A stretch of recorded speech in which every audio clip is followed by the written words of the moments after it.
Hi friends, welcome to ஜோதிமா சமையல். இன்றைக்கி நம்ம வீடியோவில் என்ன பார்க்க போகிறோன்னா, ஒரு அருமையான ஹெல்த்தியான ஒரு குழம்பு தான் பார்க்க போகிறோம்.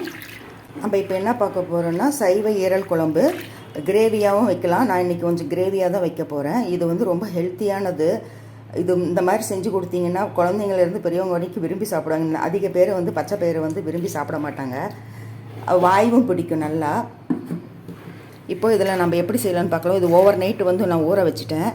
இப்போ வந்து இது வந்து மிக்சியில் போட்டு நல்லா நைஸாக அரைச்சிக்கலாம். ஓரளவுக்கு குறன்னு அரைச்சிக்கலாம். ஒரு ரவை பதத்துக்கு இருந்தால் போதும். இப்போ இதை நம்ம அரைச்சி எடுத்துகிட்டு வந்துடலாம்.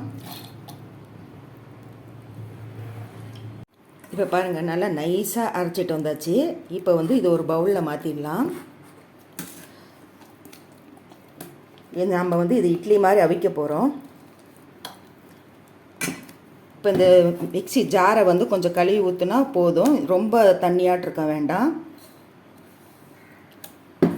கொஞ்சமாக தண்ணி விட்டு அதை மட்டும் அலசி ஊற்றுனா போதும். ஏன்னா ரொம்ப கெட்டியாக இருந்தாலும் கல் மாதிரி இருக்கும். ரொம்ப தண்ணி மாதிரி போனாலும் அப்படியே கரையிற மாதிரி வந்துடும். அதனால் இந்த அளவுக்கு இருந்தால் போதும். இப்போ பாருங்கள், இந்த பக்குவத்துக்கு நம்ம எடுத்து அரைச்சி வச்சது இந்த பக்குவத்துக்கு வச்சுக்கலாம். இப்போ இந்த இட்லி தட்டு எடுத்துருக்கேன். இது எண்ணெய் தடவி வச்சுருக்கேன். இதில் ஊற்றி நல்லா வேக வச்சு எடுத்துக்கலாம். பாருங்கள், தண்ணி கொதிச்சிடுச்சு. இப்போ வந்து நம்ம இதை வேக வச்சு எடுத்துக்கலாம். இப்போ பாருங்கள், ஒரு 10 நிமிஷம் இட்லி வேகிற டைமே தான். ஒரு 10 நிமிஷம் 1/4 மணி நேரம் இருந்தாலே போதும், வெந்துடுது.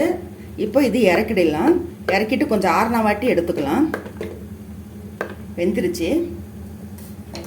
இப்போ பாருங்கள், நல்லா ஆறிடுச்சு. இப்போ எடுத்துக்கலாம்.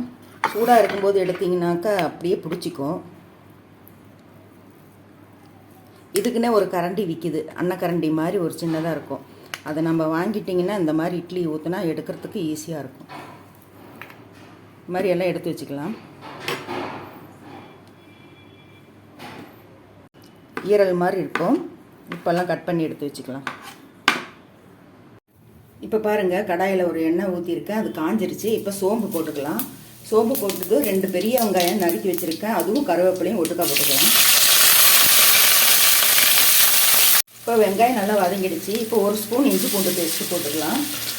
போட்டு இது பச்சை வாசனை போகிற வரைக்கும் வதங்கட்டும். இப்போ வந்து கொஞ்சம் மஞ்சத்தூள் போட்டுக்கலாம். அப்புறம் தனி மிளகாத்தூள் காரத்துக்கு ஏற்ப போட்டுக்கலாம். நமக்கு எவ்வளோ காரம் வேணுமோ அவ்வளோ போட்டுக்கலாம். 1 ஸ்பூன் போட்டிருக்கேன். மல்லித்தூள் 1 ஸ்பூன், கறி மசாலா 1 ஸ்பூன் போட்டு நல்லா கலந்து விட்டுக்கலாம். இப்போது நான் வந்து 2 தக்காளி வந்து மிக்ஸி ஜாரில் போட்டு அரைச்சி வச்சுருக்கேன். அதையும் இதில் போட்டுக்கலாம். போட்டு நல்லா கிரேவி பக்கத்துக்கு வரட்டும்.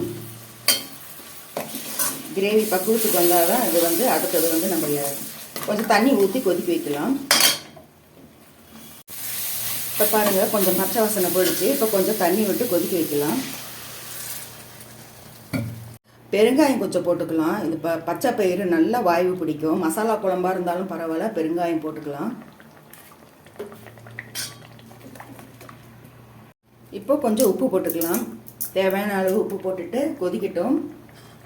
இப்போ நமக்கு இந்த டேஜில் வந்து தேங்காய் வேணும்னா நம்ம அரைச்சி ஊற்றிக்கலாம். நான் வந்து இன்றைக்கி செமி கிரேவியாக தான் வைக்க போகிறேன். தேங்காய் ஊற்றல. இப்போ நம்ம கட் பண்ணி வச்ச பச்சை பயிறுடைய ஈரலை வந்து இதில் போட்டுக்கலாம். இது கொஞ்சம் என்ன கெட்டியாகும். அதனால் கொஞ்சம் தண்ணி மாதிரி, ஓரளவுக்கு தண்ணி மாதிரி இருந்தாலும் பரவாயில்ல. இப்போ இது போட்டதும் அதெல்லாம் குழம்புல இழுத்துக்கும்.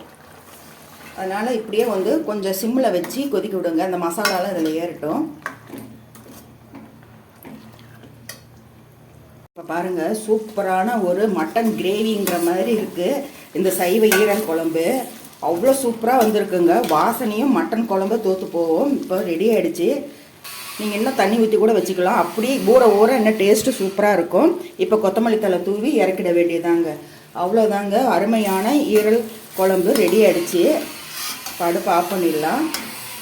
சூப்பராக இருக்கும். சப்பாத்திக்கும் சாதத்துக்கும் ரொம்ப அருமையாக இருக்குங்க. நீங்களும் இது போல் செஞ்சு பார்த்துட்டு எப்படி இருக்குன்னு சொல்லுங்கள். நீங்களும் இது விரும்பி சாப்பிடுவாங்க. ஏன்னா இது வந்து பச்சை பயிரில் செஞ்ச மாதிரியே இருக்காது. அசல் இந்த மட்டன் ஈரல்னு நினச்சி இந்த குழந்தைங்களும் எடுத்து சாப்பிட்ருவாங்க. ரொம்ப ஹெல்த்தியானதும் கூட. இது சப்பாத்திக்கு அருமையாக இருக்கும். சாப்பாட்டுக்கும் அருமையாக இருக்கும். இந்த வீடியோ பிடிச்சிருந்துச்சுன்னா ஒரு லைக் பண்ணுங்கள், கமெண்ட் பண்ணுங்கள். மறக்காமல் ஜோதி அம்மா சேனலை சப்ஸ்கிரைப் பண்ணிக்கோங்க. மீண்டும் உங்களை அடுத்த வீடியோ சந்திக்கின்றேன். பாய்.